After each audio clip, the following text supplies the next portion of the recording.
Hello everyone, welcome to Ed uncle.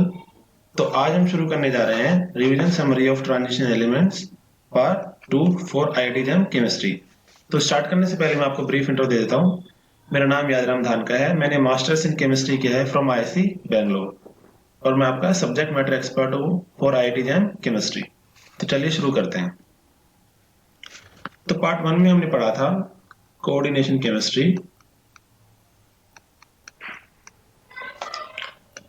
Coordination chemistry में metal complexes में metal और ligands के बॉन्ड्स को डिस्क्राइब करने के लिए हमने 3 थ्योरीज देखी थी। पहली थी वीबीटी, वैलेंस बॉन्ड थ्योरी। दूसरी थी सीएफटी यानी क्रिस्टल फील्ड थ्योरी। और तीसरी है मॉलिक्यूलर ऑर्बिटल थ्योरी। तो वीबीटी हमने अच्छे से कवर कर ली थी। आज हम कवर करेंगे क्रिस्टल फील्ड थ्योरी। ठीक है, तो इंपॉर्टेंट टॉपिक है आज हमारा क्रिस्टल फील्ड थ्योरी। इसके बाद हम देखेंगे CFSE, crystal field stabilisation energy. So expected number of questions हैं सीएफटी में 1 और 2। एक्सपेक्टेड मार्क्स होते हैं 2 to 4। डिफिकल्टी लेवल होता है इजी टू मॉडरेट। सीएफएसई में क्या होता है, 1 या 2 न्यूमेरिकल्स आते हैं हर साल। इसमें भी एक्सपेक्टेड मार्क्स 2 to 4 और इसका भी डिफिकल्टी लेवल क्या है, इजी टू मॉडरेट। तो चलिए शुरू करते हैं। Crystal field theory. According to it, the metal and the ligands are considered as point charges, and the metal being mostly positively point charged and the ligand being negatively point charged. So according to crystal field theory, metal और जो ligand है, these are considered as point charges. तो इसके according क्या है कि metal जो है वो positively charged है और जो ligand है वो negatively charged है। और हमें पता है पॉजिटिव और नेगेटिव में क्या होता है, अट्रैक्शन, है ना। तो ये कहता है कि the interaction between the metal and the ligand is purely electrostatic. इस अट्रैक्शन को हम कह रहे हैं purely electrostatic interaction, electrostatic.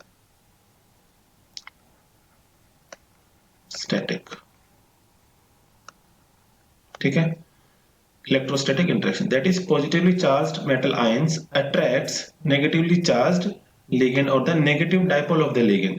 Suppose एक स्फेरिकल फील्ड है जिसमें मेटल Mn+ है, ये 6 लिगेंड जो कि नेगेटिव डाइपोल या फिर नेगेटिवली चार्ज है, उनको अट्रैक्शन हो रहा है मेटल और लिगेंड में। ठीक है, तो मेटल के पास डी ऑर्बिटल्स होते हैं, हमें पता है। ये जो डी ऑर्बिटल्स स्फेरिकल फील्ड में यानी आइसोलेटेड मेटल आयन में ये जो डी ऑर्बिटल्स होते हैं, ये डीजेनरेट डी ऑर्बिटल्स होते हैं। डीजेनरेट मीन्स सारे ऑर्बिटल्स की सेम एनर्जी होती है। अब डी ऑर्बिटल्स 5 टाइप्स के होते हैं। कैसे, dxy, dyz, dzx, dx² - y² and dz²। ठीक है, और ये डीजेनरेट डी ऑर्बिटल्स होते हैं, यानी सारे ऑर्बिटल्स की सेम एनर्जी होती है। अब देखिए डी ऑर्बिटल्स की हम शेप देख लेते हैं। तो dxy, dyz और dzx ऑर्बिटल्स में इनकी जो लोब्स होती है ये होती है बिटवीन द एक्सिस। देखो कैसे होती है बिटवीन द एक्सिस, ये एक्स एक्सिस है, ये वाई एक्सिस है। ये जो लोब है इन दोनों के बीच में है, यानी ये बिटवीन द एक्सिस है। सिमिलरली जेड और वाई के बीच में ये जो लोब है ये बिटवीन द एक्सिस है, इसलिए ये dyz ऑर्बिटल हो गया। एंड जेड और एक्स के बीच में ये लोब्स है, तो ये dzx ऑर्बिटल हो गया। Whereas in case of dx² - y² and dz², ये जो लोब्स होती है ये होती है अलोंग द एक्सिस। कैसे होती है, अलोंग द एक्सिस। देखो ये वाई एक्सिस है और ये एक्स एक्सिस है, तो ये जो लोब्स है ये अलोंग द एक्सिस है, ऑन द एक्सिस। तो ये हो गया dx² - y²। ऐसे ये जो लोब है ये अलोंग द जेड एक्सिस है, तो ये हो गया dz² ऑर्बिटल। ठीक है, अब देखते हैं crystal field splitting in octahedral complex. हमें पता है स्फेरिकल फील्ड में क्या होता है कि सारे स्फेरिकल फील्ड में क्या होता है कि सारे जो डी ऑर्बिटल्स होते हैं उनकी एनर्जी सेम होती है, यानी वो डीजेनरेट होते हैं। बट जैसे ही लिगेंड अप्रोच करते हैं, जो डी ऑर्बिटल्स होते हैं उनकी एनर्जी डिफरेंट हो जाती है। वो किस तरह से स्प्लिटिंग होती है वो देखते हैं। In an octahedral complex the 6 ligands approach the metal cation. 1 second.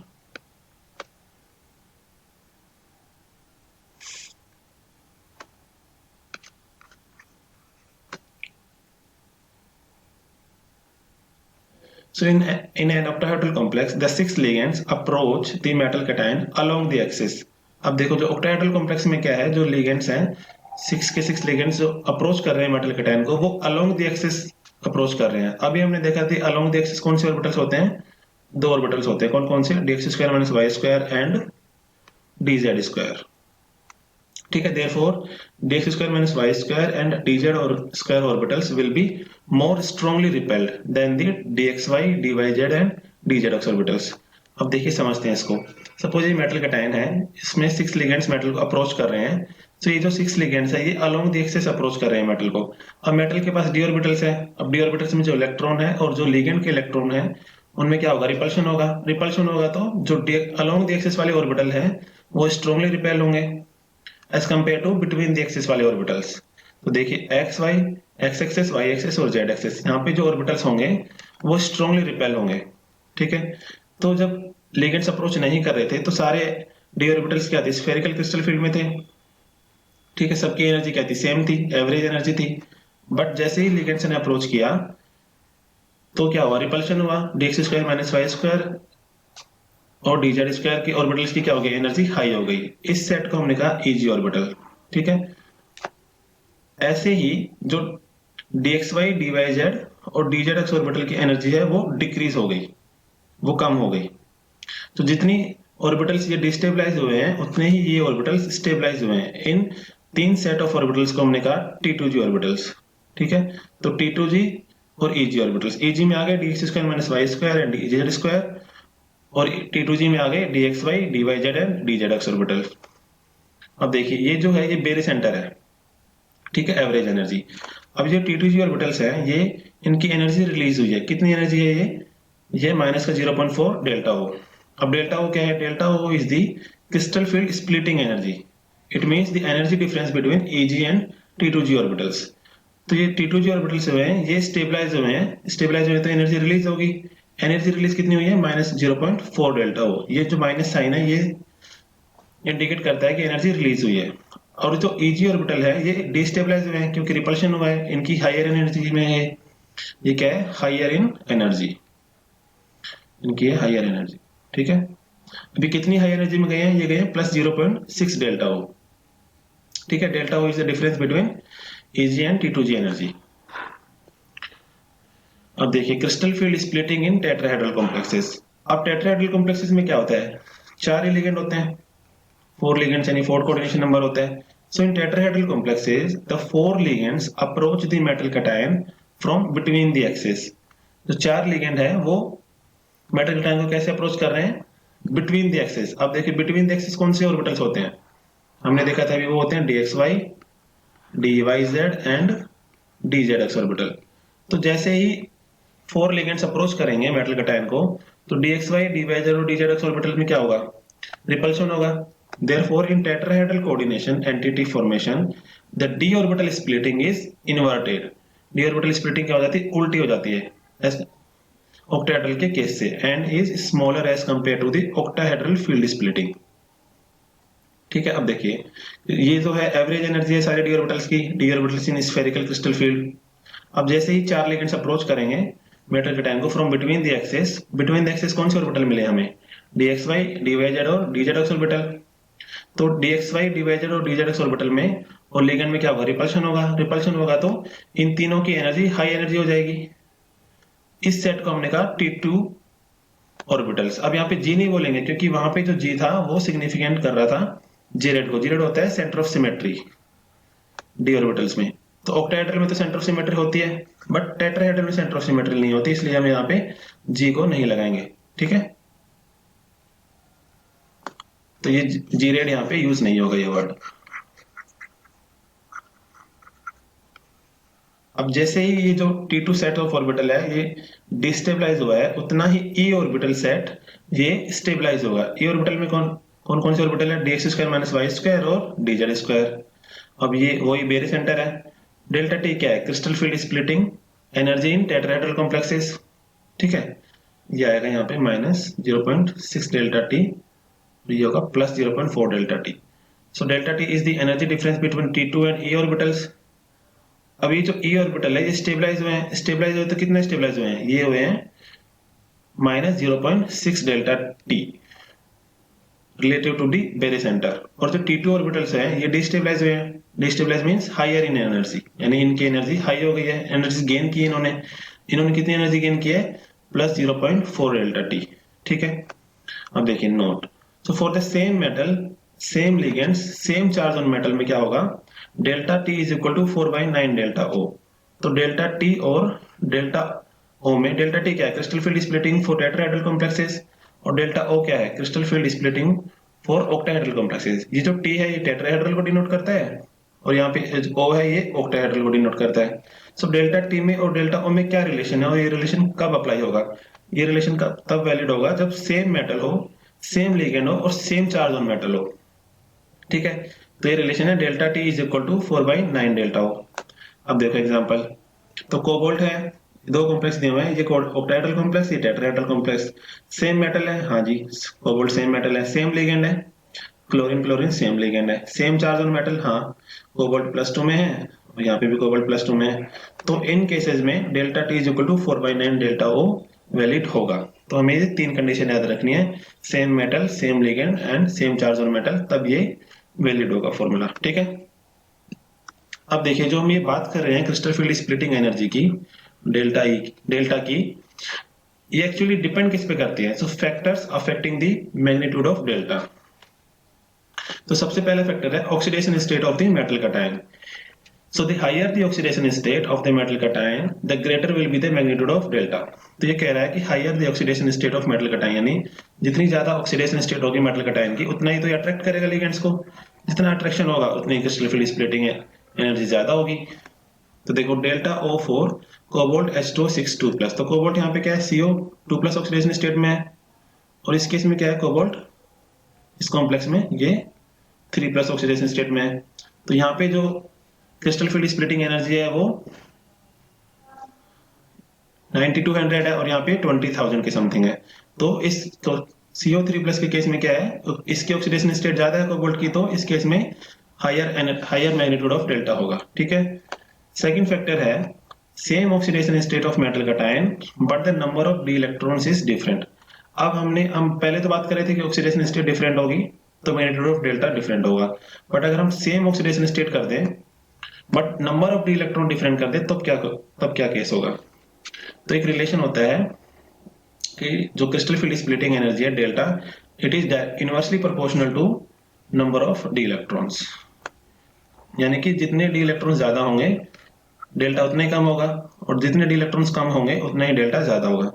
तो एग्जांपल देखते हैं, कोबाल्ट H2O6 2+ और निकल H2O6 2+, तो दोनों की ऑक्सीडेशन स्टेट क्या है? सेम है, बट कोबाल्ट है वो 3d7 है और जो निकल है वो 3d8 है।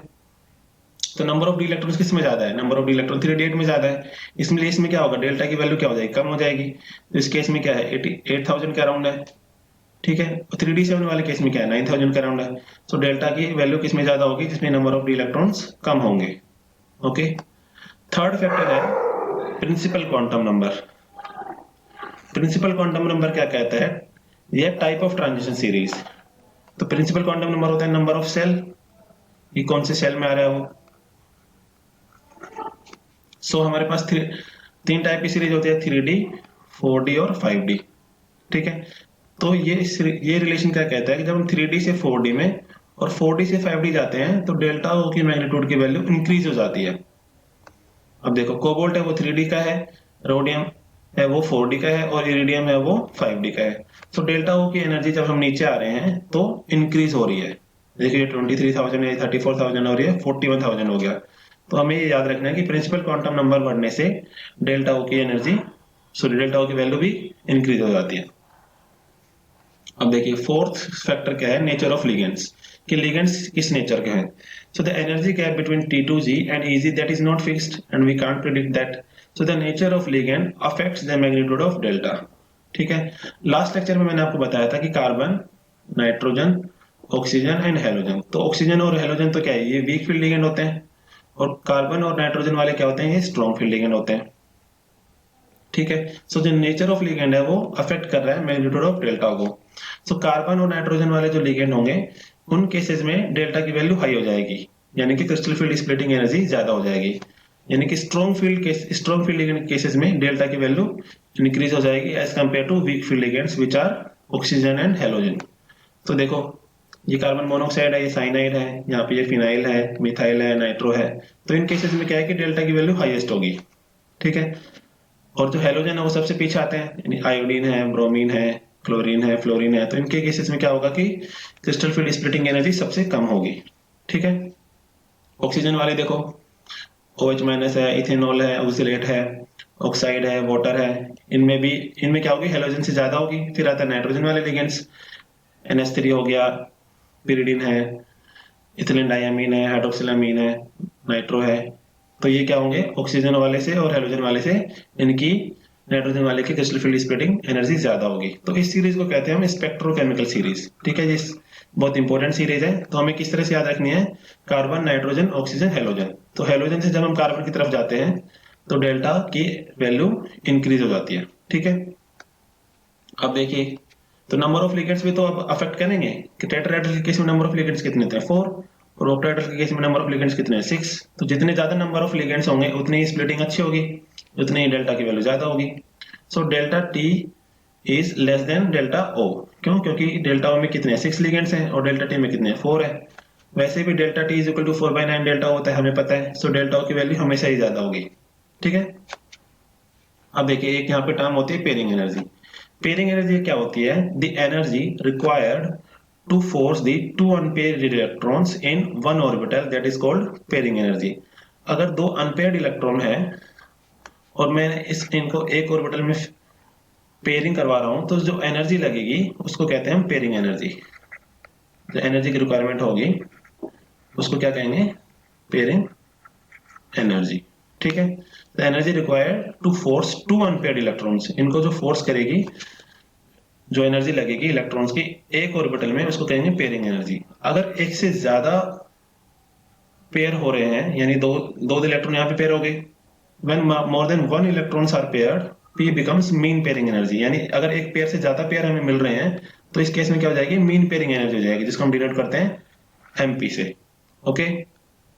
अब देखिए, अब क्रिस्टल फील्ड स्प्लिटिंग यानी डेल्टा ओ में और पी में क्या रिलेशन होता है। अगर डेल्टा ओ की वैल्यू हाई है पी से, तो it favours low spin complex, ठीक है। अभी बताऊंगा मैं कैसे होते हैं। If delta O is less than pairing energy, then it favours high spin complex. If delta O is equal to P, then high spin and low spin complex both equally exist and this situation is called equilibrium situation, ठीक है। In general for 4D and 5D series transition metal complexes, magnitude of delta is greater than P. So magnitude of delta is greater than P है, तो ये क्या होगा कि 4D और 5D के केसेस में क्या होगा कि हमेशा ही लो स्पिन कॉम्प्लेक्स फॉर्म होंगे। देखिए क्या कह रहा है, in general 4D and 5D series transition metal complexes magnitude of delta O is greater than P। अगर magnitude of delta O greater than P है तो क्या होगा, लो स्पिन कॉम्प्लेक्स बन रहे हैं। सो ये कह रहा है कि 4D और 5D में क्या होगा, जब delta O is larger than P तो क्या होगा, लो स्पिन कॉम्प्लेक्स होंगे। यानी कि 4D और 5D में हमेशा ही हमें लो स्पिन कॉम्प्लेक्स मिलेंगे, ठीक है। तो ये रिलेशन है। अभी जब हम एग्जांपल करेंगे तब अच्छे से समझ में आएगा। अब देखिए एग्जांपल ले लिया मैंने, एक D4 सिस्टम लिया है मैंने। अब हम देखते हैं कि हाई स्पिन और लो स्पिन कॉम्प्लेक्स एक्चुअली में है क्या। सो D4 सिस्टम है, ठीक है। D4 सिस्टम है, D4 सिस्टम में अगर मैं डेल्टा O की वैल्यू कम कर दो P से, पेयरिंग एनर्जी से, तो इस केस में क्या होगा, हाई स्पिन कॉम्प्लेक्स बनेगा। सो डेल्टा O क्या है, delta O is the energy difference between Ag and T2g orbitals. So D4 system में 4 इलेक्ट्रॉन है, 4 इलेक्ट्रॉन जब पहले क्या होगा, ऑफ प्रिंसिपल से लोअर एनर्जी ऑर्बिटल में इलेक्ट्रॉन भरे जाएंगे और होम्स रूल के अकॉर्डिंग इलेक्ट्रॉन भरे जाएंगे। तो क्या क्या होगा, सारे ऑर्बिटल एक एक ऑर्बिटल में एक एक इलेक्ट्रॉन आएगा पहले। सो 1 2 3, ठीक है। 3 इलेक्ट्रॉन्स आ गए। अब फोर्थ इलेक्ट्रॉन कहाँ जाएगा, ये डिपेंड करता है कि सिचुएशन क्या है। सिचुएशन हमारे पास में delta O is less then P, यानी कि क्रिस्टल फील्ड स्प्लिटिंग एनर्जी कम है एज कंपेयर टू P। तो ये क्या होगा, हाई स्पिन कॉम्प्लेक्स बनेगा। हाई स्पिन कैसे कि वो इलेक्ट्रॉन जंप करके हायर एनर्जी ऑर्बिटल में चला जाएगा, विच इज इजी ऑर्बिटल। तो वो फोर्थ इलेक्ट्रॉन जो होगा वो इस ऑर्बिटल में आ जाएगा, इजी ऑर्बिटल में। तो इलेक्ट्रॉन जब जंप कर रहा है, ऊपर जा रहा है, तो इसको बोल रहे हैं high spin complex. High spin कैसे बोल रहे हैं, जब हम इसकी स्पिन मल्टीप्लिसिटी कैलकुलेट करेंगे 2s+1 से, तो इसकी स्पिन मल्टीप्लिसिटी की वैल्यू ज्यादा आएगी, ठीक है। इसलिए हम इसको हाई स्पिन में बोल रहे हैं। अब देखिए हाई स्पिन कॉम्प्लेक्स कौन फॉर्म करते हैं, ये फॉर्म करते हैं वीक फील्ड लिगेंड। यानी वीक फील्ड लिगेंड्स में क्या होगी, पेयरिंग नहीं होगी। पेयरिंग कैसे नहीं हो रही, क्योंकि पेयरिंग हो जाती तो लो स्पिन कॉम्प्लेक्स हो जाता, नीचे इलेक्ट्रॉन आता, तो पेयरिंग नहीं होती तो इलेक्ट्रॉन जंप कर रहा है, इलेक्ट्रॉन जंप कर रहा है इसलिए हाई स्पिन कॉम्प्लेक्स है। और हाई स्पिन कॉम्प्लेक्स कौन फेवर करते हैं, वीक फील्ड लिगेंड, ठीक है। On the other hand low spin complexes में क्या होगा, 1 2 3 3 इलेक्ट्रॉन तो आ गए, अब जो फोर्थ इलेक्ट्रॉन है या तो वो हाई एनर्जी ऑर्बिटल में जाए तो हाई स्पिन कॉम्प्लेक्स बनेगा, अगर वो नीचे ही आ जाए पेयरिंग हो जाए तो क्या होगा, लो स्पिन कॉम्प्लेक्स बन रहा है। लो स्पिन कॉम्प्लेक्स किस सिचुएशन में होगा, जब delta O is greater than pairing energy होगी, यानी कि ये जो गैप है ये ज्यादा होगा डेल्टा ओ, तब इलेक्ट्रॉन क्या करेगा, ऊपर तो जा नहीं पाएगा इसलिए वो नीचे ही रह जाएगा। इस केस में क्या होगा, लो स्पिन कॉम्प्लेक्स होगा। अब लो स्पिन कॉम्प्लेक्स कौन फॉर्म करते हैं, ये होते हैं स्ट्रॉन्ग फील्ड लिगेंड, ठीक है। स्ट्रॉन्ग फील्ड लिगेंड मैंने बताया था आपको जनरल में कि कार्बन और जो नाइट्रोजन से डोनर होते हैं वो स्ट्रॉन्ग फील्ड लिगेंड होते हैं, और वीक फील्ड होते हैं वो ऑक्सीजन और हेलोजन से डोनेटिंग करते हैं, ठीक है। अब ये लो स्पिन कॉम्प्लेक्स बनेगा या हाई स्पिन कॉम्प्लेक्स बनेगा, ये किस पे डिपेंड करता है, it depends on nature of ligands. Nature of ligand यानी कि वीक फील्ड लिगेंड है या फिर स्ट्रॉन्ग फील्ड लिगेंड है, ये इस पे डिपेंड करता है, ठीक है। अब देखिए नोट, तो टेट्राहेड्रल कॉम्प्लेक्सेस में क्या है, these are invariably high spin complexes because delta T is always less than pairing energy. ये कह रहा है कि delta T is always less than pairing energy. अब देखते हैं कैसे आ रहा है। तो यहाँ पे भी हमने D4 सिस्टम ले लिया, टेट्राहेड्रल की स्प्लिटिंग करवा दी। टेट्राहेड्रल की स्प्लिटिंग में क्या होता है कि T2 ऑर्बिटल की एनर्जी हाई हो जाती है और E ऑर्बिटल्स नीचे आ जाते हैं, इनकी स्टेबलाइज होते हैं। सो वो प्रिंसिपल के अकॉर्डिंग हम लिखेंगे 1 2। अब ये कह रहा है कि टेट्राहेड्रल कॉम्प्लेक्स में क्या होता है, डेल्टा टी यानी कि क्रिस्टल फील्ड स्प्लिटिंग एनर्जी कम होती है as compare to pairing energy. तो पेयरिंग एनर्जी कम है तो डेल्टा टी का मतलब क्या होगा, हाई स्पिन कॉम्प्लेक्स बनेगा। तो 1 2 और 3 4, तो ये हाई स्पिन कॉम्प्लेक्स हो गया। तो क्रिस्टल जो टेट्राहेड्रल कॉम्प्लेक्सेस होते हैं they always form high spin complex, no matter कि जो लिगेंड है वो वीक फील्ड है या फिर स्ट्रॉन्ग फील्ड है, ये हमेशा ही हाई स्पिन कॉम्प्लेक्स बनाते हैं, ठीक है। बिकॉज जो क्रिस्टल फील्ड स्प्लिटिंग एनर्जी है delta T, it is always less than pairing energy, that is why these are invariably high spin complexes. और हमें पता है डेल्टा टी और डेल्टा ओ में क्या रिलेशन होता है, delta T is equal to 4/9 delta O, ठीक है। तो ये चीज हमें याद रखनी है। अब एक टाइम आते हैं क्रिस्टल फील्ड स्टेबलाइजेशन एनर्जी। तो CFSE it can be explained by taking example of D1 system. तो अभी हम ऑक्टाहेड्रल कॉम्प्लेक्स की बात कर रहे हैं, ठीक है। ऑक्टाहेड्रल कॉम्प्लेक्स में मैंने एग्जांपल ले लिया D1 सिस्टम का, यानी एक इलेक्ट्रॉन आ गया D ऑर्बिटल्स में, तो ये हो गया D1 सिस्टम। तो ये कहता है the complex ion with one electron in one of the T2G orbitals has an energy of -0.4 delta O relative to the barycentre. देखिए समझते हैं इसको। तो सबसे पहले मैंने D ऑर्बिटल्स की स्प्लिटिंग की इन ऑक्टाहेड्रल कॉम्प्लेक्स, तो नीचे आ गए T2G ऑर्बिटल्स और ऊपर चले गए EG ऑर्बिटल्स। तो T2G ऑर्बिटल्स क्या है, ये स्टेबलाइज हुए हैं इसलिए इनकी एनर्जी लो हो गई, और जो EG ऑर्बिटल्स है वो डिस्टेबलाइज हुए हैं इसलिए इनकी एनर्जी हाई हो गई। और जो डिफरेंस है between EG and T2G orbitals में वो डेल्टा O है, that is called crystal field splitting energy. दोनों डिफरेंट टर्म है, क्रिस्टल फील्ड स्प्लिटिंग एनर्जी अलग है, क्रिस्टल फील्ड स्टेबलाइजेशन एनर्जी अलग है, ठीक है, कंफ्यूज नहीं होना आपको। तो अभी हम क्रिस्टल फील्ड स्टेबलाइजेशन की बात कर रहे हैं। तो एक इलेक्ट्रॉन आ गया T2G ऑर्बिटल में, क्योंकि पहले ओको प्रिंसिपल के अकॉर्डिंग क्या है, इलेक्ट्रॉन लोअर एनर्जी ऑर्बिटल्स में फिल किए जाते हैं। तो इस एक जो इलेक्ट्रॉन आया है इसकी एनर्जी क्या है, इसकी एनर्जी है -0.4 डेल्टा O, क्योंकि एक ही इलेक्ट्रॉन है और ये स्टेबलाइज हुआ है, कितना स्टेबलाइज हुआ है, -0.4 डेल्टा O स्टेबलाइज हुआ है रिलेटिव टू द बेरिसेंटर। अब देखिए this indicates that in a complex ion of D1 configuration 0.4 delta O energy is released. तो मैंने बताया था आपको जब T2G ऑर्बिटल्स स्टेबलाइज होते हैं तो एनर्जी रिलीज होती है, कितनी एनर्जी रिलीज होती है, -0.4 डेल्टा O। अब यहाँ पे एक इलेक्ट्रॉन है तो एक इलेक्ट्रॉन कितनी एनर्जी रिलीज करेगा, एक को जब हम मल्टीप्लाई करेंगे -0.4 से तो ये -0.4 डेल्टा O एनर्जी रिलीज करेगा और ये एनर्जी रिलीज करके स्टेबलाइज होगा। ये क्या होगा, stabilised. So this released energy is called the CFSE of the complex ion. So crystal field stabilization energy एक स्टेबिलिटी प्रोवाइड करती है, एक एक्स्ट्रा एनर्जी है जो कि रिलीज हो जाती है और ये स्टेबिलिटी प्रोवाइड करती है कॉम्प्लेक्स को। और ये हमेशा ही या तो नेगेटिव होगी या जीरो होगी, कभी भी पॉजिटिव नहीं होगी क्रिस्टल CFSE, इधर नेगेटिव और जीरो। ठीक है, क्योंकि ये रिलीज एनर्जी है। रिलीज एनर्जी कैसे है? क्योंकि ये कॉम्प्लेक्स को स्टेबलाइज बनाती है। अब देखिए ऑक्टाहेड्रल कॉम्प्लेक्स में हम देखते हैं किस तरह से CFSE कैलकुलेट करते हैं। तो ये जो फॉर्मूला है जो मैं आपको बताने जा रहा हूँ, ये मोस्ट इंपॉर्टेंट है, इसी से हमारे क्वेश्चन सॉल्व होंगे। अब देखो CFSE is equal to -0.4 delta O T2G के इलेक्ट्रॉन, क्योंकि T2G में इलेक्ट्रॉन भरे जा रहे हैं, प्लस 0.6 डेल्टा O, ये जो है relative to the barycentre, into EG के इलेक्ट्रॉन प्लस MP क्या है यहाँ पे, मीन पेयरिंग एनर्जी। अब देखो मीन पेयरिंग एनर्जी क्या समझते हैं, पेयरिंग एनर्जी तो हमने देख लिया था। तो मीन पेयरिंग एनर्जी है, यहाँ पे M क्या डिनोट कर रहा है, M डिनोट कर रहा है number of pairs of electrons caused by the ligand.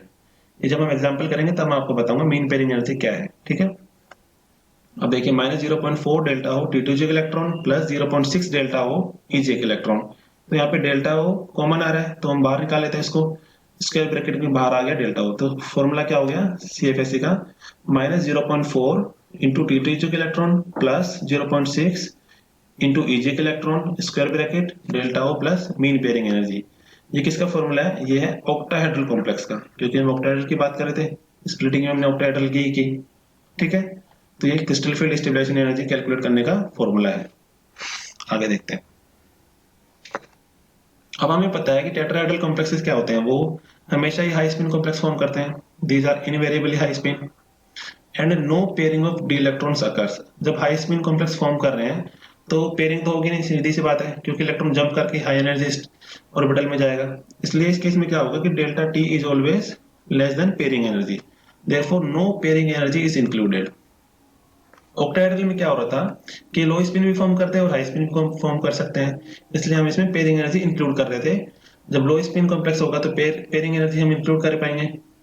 लेकिन हाई स्पिन कॉम्प्लेक्सेस में which is tetrahedral complexes, no pairing of d electron occurs, हमें पता है, therefore no pairing energy is included. अब देखो टेट्राहेड्रल की स्प्लिटिंग कैसे होती है?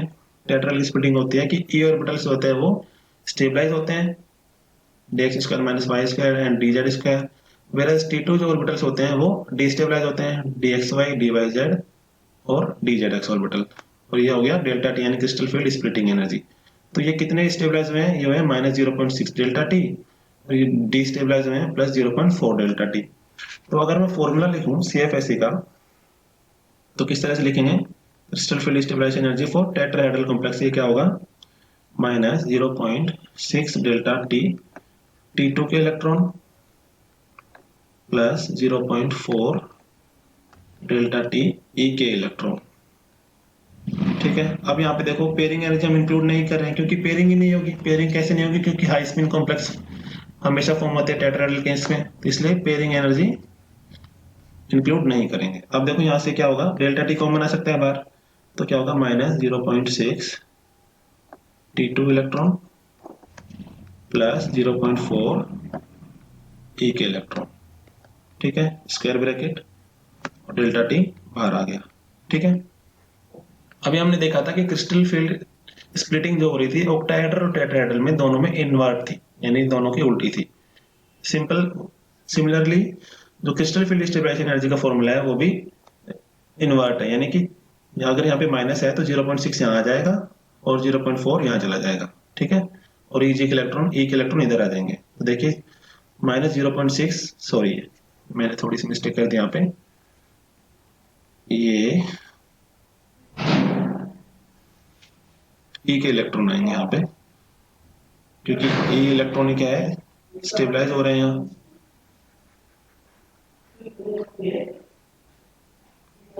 -0.6 डेल्टा T, क्योंकि ई के इलेक्ट्रॉन आएंगे ना ई ऑर्बिटल के, तो ये ई के इलेक्ट्रॉन होंगे प्लस 0.4 डेल्टा T T2 के इलेक्ट्रॉन। सिमिलरली यहाँ पे ई के इलेक्ट्रॉन और T2 के इलेक्ट्रॉन। ठीक है, तो -0.6 ई के इलेक्ट्रॉन प्लस 0.4 T2 के electron multiplied by delta T। ठीक है, अब जो भी हमारे पास कॉम्प्लेक्स दिया होगा हम CFSE इस फॉर्मूले से कैलकुलेट कर लेंगे। तो हम क्वेश्चंस देखते हैं, हमें समझ में आएगा अच्छे से। अब देखो मैंने एग्जांपल लिया है D5 सिस्टम का। D5 सिस्टम ऑक्टाहेड्रल केसेस में हमने लिया है, तो ऑक्टाहेड्रल की स्प्लिटिंग करवाएंगे पहले, तो यानी T2G इलेक्ट्रॉन, T2G ऑर्बिटल्स और EG orbitals. So D5 system in weak and strong field ligands in octahedral environment. So D5 system 1 1 2 3 4 5। अगर हम वीक फील्ड लिगेंड बात कर रहे हैं, वीक फील्ड लिगेंड क्या करते हैं, हमेशा ही हाई स्पिन कॉम्प्लेक्स फॉर्म करते हैं, हमें पता है।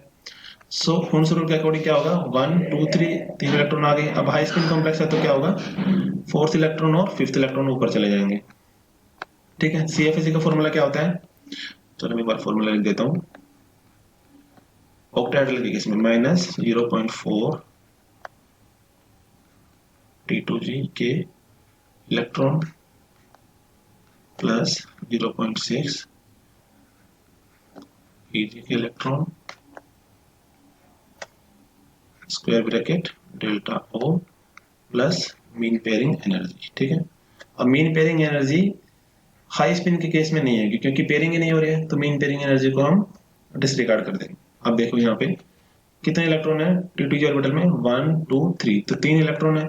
सो -0.4 इंटू 3, तो ये आ गया -0.4 इंटू 3 प्लस 0.6। एज में कितने इलेक्ट्रॉन है, 2 इलेक्ट्रॉन्स है, तो ये 2 इलेक्ट्रॉन्स यहाँ आ गए और डेल्टा O। अब देखो हमने यहाँ पे पेयरिंग एनर्जी इंक्लूड नहीं किया है, क्यों, क्योंकि पेयरिंग ही नहीं हो रही है। पेयरिंग क्यों नहीं हो रही है, क्योंकि हाई स्पिन कॉम्प्लेक्स है, इसलिए हमने यहाँ पे पेयरिंग एनर्जी इंक्लूड नहीं किया। अगर हम इसको कैलकुलेट करेंगे, ये क्या हो जाएगा, -1.2 प्लस 1.2, सॉरी ये हो जाएगा डेल्टा O। तो ये -1.2 से +1.2 कैंसिल आउट हो गया, तो CFSE क्या हो गई, 0 हो गई। किस केस में, D5 हाई स्पिन के केस में। ठीक है, अब देखते हैं on the other hand in the case of strong field ligand. Strong field ligand क्या करते हैं, लो स्पिन कॉम्प्लेक्स फॉर्म करते हैं। लो स्पिन कॉम्प्लेक्स यानी इलेक्ट्रॉन जंप नहीं करेगा, T2G ऑर्बिटल्स में आ जाएगा। अब देखो 1 2 3 तीन इलेक्ट्रॉन फिल कर दिए। अब जो फिफ्थ इलेक्ट्रॉन है वो लो स्पिन कॉम्प्लेक्स है, तो यहीं रहेगा, तो पेयरिंग हो जाएगी यहाँ पे। सो फोर्थ इलेक्ट्रॉन और फिफ्थ इलेक्ट्रॉन। ठीक है, अब जो पेयरिंग एनर्जी है वो किस तरह से इंक्लूड करेंगे, तो पहले तो हम फॉर्मूला पुट करते हैं CFSE का। -0.4 T2G के इलेक्ट्रॉन, T2G में कितने इलेक्ट्रॉन है यहाँ पे, ये है 1 2 3 4 5 इलेक्ट्रॉन है। और EG में कितने इलेक्ट्रॉन है यहाँ पे कोई भी नहीं है, तो 0 लिख देंगे। सो -0.4 into 5 plus 0.6 into 0 delta O plus, अब देखो ये 2p कैसे आया है, तो हमें यहाँ देखना है यहाँ पे कितने पेयर है, यहाँ पे इलेक्ट्रॉन्स के, यहाँ पे एक भी पेयरिंग नहीं है, तो यहाँ पे 0 लिख देंगे। अब जैसे यहाँ पे स्टेबलाइज होंगे तो यहाँ पे कितने पेयरिंग होगी, एक ये पेयरिंग होगी, एक ये पेयरिंग होगी, यहाँ पे 2 पेयरिंग हो गई है। तो लिगेंड की वजह से, जो स्ट्रॉन्ग फील्ड लिगेंड है उसकी वजह से कितनी पेयरिंग हो गई, यहाँ पे 2 पेयरिंग हो गई, तो यहाँ पे 2p लिख देंगे। तो यहाँ पे जो m है ये क्या डिनोट कर रहा है, ये number of pairs caused by ligand. तो यहाँ पे कितने पेयरिंग हुई है due to ligand, strong field ligand ने पेयरिंग करवा दी, तो यहाँ पे 2 पेयरिंग हुई है। ठीक है, तो 2p लिख दिया। अगर 3 पेयरिंग होती तो 3p लिख देते, और अगर सिर्फ 1 पेयरिंग हो रही थी तो 1p लिख देते। अभी देखो इसे कैलकुलेट करते हैं, ये तो 0 हो गया, -0.4 इंटू 5 कितना हो गया, -2.0 डेल्टा O प्लस 2p है, तो 2p। अब हमारे पास अगर वैल्यू गिवन होगी डेल्टा O की और p की, तो हम इसमें पुट कर देंगे और हमारी आंसर आ जाएगा। ठीक है, समझ में आ गया आप लोगों के, चलिए आगे चलते हैं। अब देखो IIT JAM 16 में क्या क्वेश्चन आया, the crystal field stabilisation energy CFSE in MnS2 6 2+। तो हमें एक कॉम्प्लेक्स गिवन है, क्या है, MnH2O 6 2+। तो सबसे पहले तो मैं मैग्नीज की ऑक्सीडेशन स्टेट निकालता हूँ। S2 क्या न्यूट्रल लिगेंड है, तो X इक्वल टू आ गया 2+, यानी कि Mn2+। तो ये कौन सा सिस्टम हो गया, 3d5, क्योंकि 4s2 दोनों इलेक्ट्रॉन निकल गए। अब d5 सिस्टम है, तो सबसे पहले तो मैं d ऑर्बिटल की स्प्लिटिंग कराऊंगा। कैसे कराऊंगा, अब देखो 6 ऑर्बिटल है, सॉरी 6 लिगेंड है, तो ये ऑक्टाहेड्रल कॉम्प्लेक्स हो गया। ऑक्टाहेड्रल की स्प्लिटिंग कैसे होती है, 3 ऑर्बिटल नीचे, ये आगे, ये तो हो गए T2G और ये हो गए Eg, तो ये 5 इलेक्ट्रॉन आ गए, d5 सिस्टम है क्योंकि 3 4 5, ये हो गया d5 सिस्टम। ठीक है, अब देखिए, तो पहले तो हम रूल के अकॉर्डिंग 1 2 3 तीन इलेक्ट्रॉन आ गए। अब देखिए H2 कैसा लिगेंड है, H2 एक वीक फील्ड लिगेंड है। वीक फील्ड लिगेंड कैसा कॉम्प्लेक्स फॉर्म करते हैं, वीक फील्ड लिगेंड ये हाई स्पिन कॉम्प्लेक्स फॉर्म करते हैं,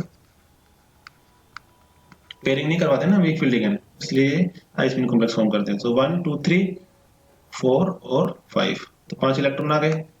अब हमें CFSE कैलकुलेट करनी है, यानी क्रिस्टल फील्ड स्टेबलाइजेशन एनर्जी। अब देखो हाई स्पिन कॉम्प्लेक्स है तो पेयरिंग एनर्जी तो हम इंक्लूड करेंगे नहीं, क्योंकि पेयरिंग हो ही नहीं रही है।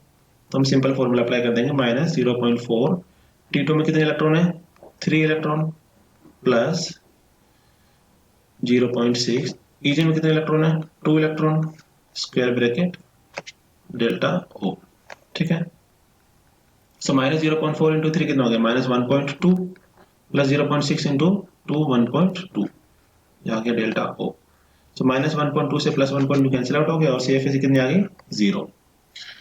तो कौन सा ऑप्शन हो गया हमारा, सॉरी 0 डेल्टा O, ठीक है। तो हमारा ए ऑप्शन करेक्ट होगा इसमें।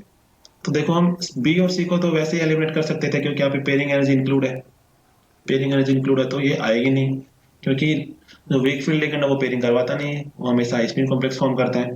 तो हमारे पास ए और डी में बचा है। तो D5 केस में क्या हो रहा है कि जितने इलेक्ट्रॉन स्टेबलाइज हो रहे हैं टू सम एक्सटेंट, उतने ही इलेक्ट्रॉन डिस्टेबलाइज हो रहे हैं टू दैट एक्सटेंट, इसलिए इसकी जो क्रिस्टल फील्ड स्टेबलाइजेशन एनर्जी है वो 0 है, क्योंकि कोई एक्स्ट्रा स्टेबिलिटी इसको नहीं मिल रही है, इसलिए CFSE क्या हो गई, 0 हो गई। अब देखिए आप लोग D0 के केस में, D5 हाई स्पिन के केस में और D10 के केस में हमेशा CFSE क्या होगी, 0 ही होगी, ठीक है। ये हाई स्पिन के केस में हो गया, ठीक है। चलिए आगे देखें।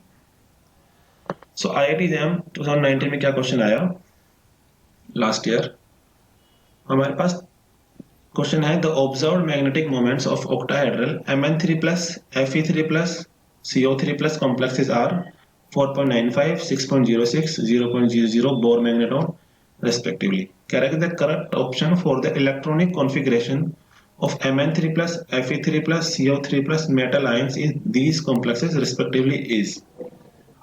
So Mn3+ हमें दिया हुआ है, Fe3+ है और CO3+ है। इनके हमें मैग्नेटिक मोमेंट्स गिवन है, इसका कितना है 4.95, ये गिवन है 6.06, ये गिवन है 0.00 बोर मैग्नेटोन। तो मैंने आपको बताया था जब 1 इलेक्ट्रॉन अनपेयर्ड हो तो मैग्नेटिक मोमेंट कितना आता है 1.7, जब 2 इलेक्ट्रॉन्स अनपेयर्ड हो तो होता है 2.8, 3 हो तो 3.9, 4 हो तो 4.9 और 5 है तो 5.9, ये कुछ 6 के अराउंड भी जा सकता है, ठीक है। अब देखिए अब हमें कोई लिगेंड तो दिया नहीं हुआ है, ना ही कॉम्प्लेक्स में ये बताया गया कि लो स्पिन कॉम्प्लेक्स है या हाई स्पिन कॉम्प्लेक्स है ना। तो हम सिंपल पहले डी ऑर्बिटल की स्प्लिटिंग करा लेते हैं क्योंकि T2G और EG की बात हो रही है। तो ऑक्टाहेड्रल केस में हमने डी ऑर्बिटल की स्प्लिटिंग कराई, ये हो गए T2G ऑर्बिटल्स और ये हो गए EG ऑर्बिटल्स, ठीक है। अब Mn3+ दिया हुआ है, Mn3+ कैसा सिस्टम हो गया, ये हो गया कुछ D4 सिस्टम हो गया, ठीक है, क्योंकि 2 इलेक्ट्रॉन तो S से निकल जाएंगे 4s से और 1 इलेक्ट्रॉन निकलेगा D से, तो ये D4 सिस्टम हो गया। अब D4 सिस्टम में देखो पहले तो हमने पेयरिंग सॉरी कॉन्सेप्ट के अकॉर्डिंग एक इलेक्ट्रॉन फिल करेंगे, D3 आ गया। अब देखो अगर मैं लो स्पिन कॉम्प्लेक्स फॉर्म करूंगा यहाँ पे, तो सपोज मैंने यहाँ पे फॉर्म कर दिया, तो यहाँ पे 2 इलेक्ट्रॉन अनपेयर्ड हुए, 2 इलेक्ट्रॉन अनपेयर्ड है तो मैग्नेटिक मोमेंट कितना आना चाहिए 2.8, जो कि आ नहीं रहा। कितना आ रहा है मैग्नेटिक मोमेंट, मैग्नेटिक मोमेंट आ रहा है, मैग्नेटिक मोमेंट आ रहा है 4.95। 4.95 कब आएगा, जब हम एक इलेक्ट्रॉन को हाई स्पिन कर देंगे यहाँ पे। तो यह क्या हो गया 1, 2, 3 और 4, तो 4 इलेक्ट्रॉन अनपेयर्ड हो तो मैग्नेटिक मोमेंट कितना आता है, कुछ 4.9 के अराउंड। तो T2G और EG की कॉन्फ़िगरेशन क्या हो गई Mn3+ के केस में, ये हो गई T2G 3 और EG 1, ठीक है। क्योंकि हाई स्पिन कॉम्प्लेक्स बनेगा तो 4 इलेक्ट्रॉन अनपेयर्ड तभी होंगे जब 4.95 तब मैग्नेटिक मोमेंट आएगा, ओके। अब देखिए T2G 3 EG 1 किस केसेस में है, तो C में दिया हुआ है, B में है और D में है। A में क्या है T2G 4 है, तो A तो एलिमिनेट हो गया, A तो कभी नहीं हो सकता। अब दूसरा केस है Fe3+, Fe3+ का मैग्नेटिक मोमेंट दिया हुआ है 6.06, 6.06 मैग्नेटिक मोमेंट कब आता है, जब 5 इलेक्ट्रॉन अनपेयर्ड हो, ठीक है। Fe3+ की कॉन्फ़िगरेशन क्या हो गई, ये हो गई 2 इलेक्ट्रॉन S में से निकल गए और 1 इलेक्ट्रॉन उसमें, तो D5 कॉन्फ़िगरेशन हो गई। अब देखो 1, 2, 3 हमें कितने इलेक्ट्रॉन चाहिए अनपेयर्ड, 5 अनपेयर्ड चाहिए। सो 1, 2, 3, 4 और 5, तो 5 अनपेयर्ड इलेक्ट्रॉन हमें मिल गई। तो इस केस में क्या होगी इसकी कॉन्फ़िगरेशन, ये हो गई T2G 3 और EG 2, ठीक है। T2G 3 और EG 2 किस किस में है, B में सॉरी C में है और D में है। B में क्या है T2G 5 दिया हुआ है, तो ये तो गलत हो जाएगा, ठीक है। अब है कोबाल्ट 3+, कोबाल्ट 3 प्लस में 0.00 मैग्नेटिक मोमेंट दिया हुआ है, यानी कि 0 अनपेयर्ड इलेक्ट्रॉन है। 0 अनपेयर्ड इलेक्ट्रॉन का मीनिंग क्या होता है कि सारे इलेक्ट्रॉन्स पेयर्ड है। तो CO3 प्लस की कॉन्फ़िगरेशन क्या हो जाएगी, कुछ ये हो जाएगी D6। तब D6 कैसे आ सकता है हमारे पास में?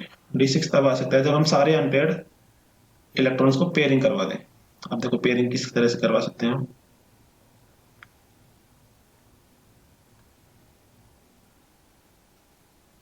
1 2 3 3 इलेक्ट्रॉन आ गए। अब मुझे पेयर D6 सारे 6 के 6 इलेक्ट्रॉन पेयर चाहिए तो कैसे होगा? 3 4 5 और 6 इलेक्ट्रॉन, 6 के 6 इलेक्ट्रॉन पेयर हो गए, तभी तो मैग्नेटिक मोमेंट 0 आएगा, क्योंकि एक भी अनपेयर्ड इलेक्ट्रॉन नहीं बचेगा। तो इस केस में क्या आ गई हमारी इलेक्ट्रॉनिक कॉन्फ़िगरेशन, ये आ गई T2G 6 EG। अब EG में कितने इलेक्ट्रॉन? 0। तो देखो तीन ऑप्शन कहाँ पे है, डी में तो T2G 4 EG2 दिया हुए थे, तो गलत हो जाएगा। तो ये सी ऑप्शन में आ रहे हैं, तो करेक्ट ऑप्शन क्या होगा हमारा? सी। तो ये IIT JAM 2019 में आया क्वेश्चन है और ये 2 मार्क्स का क्वेश्चन है, बहुत इजी था। ऐसे क्वेश्चन हम कर सकते हैं, ठीक है। So as uncle is India's number 1 online coaching for IIT JAM, CSIR NET and NTA UGC NET, ठीक है। तो आप इनके ऑनलाइन कोर्सेज अप्लाई कर सकते हैं। तो आज का सेशन मैं यहीं एंड कर रहा हूँ। Thank you.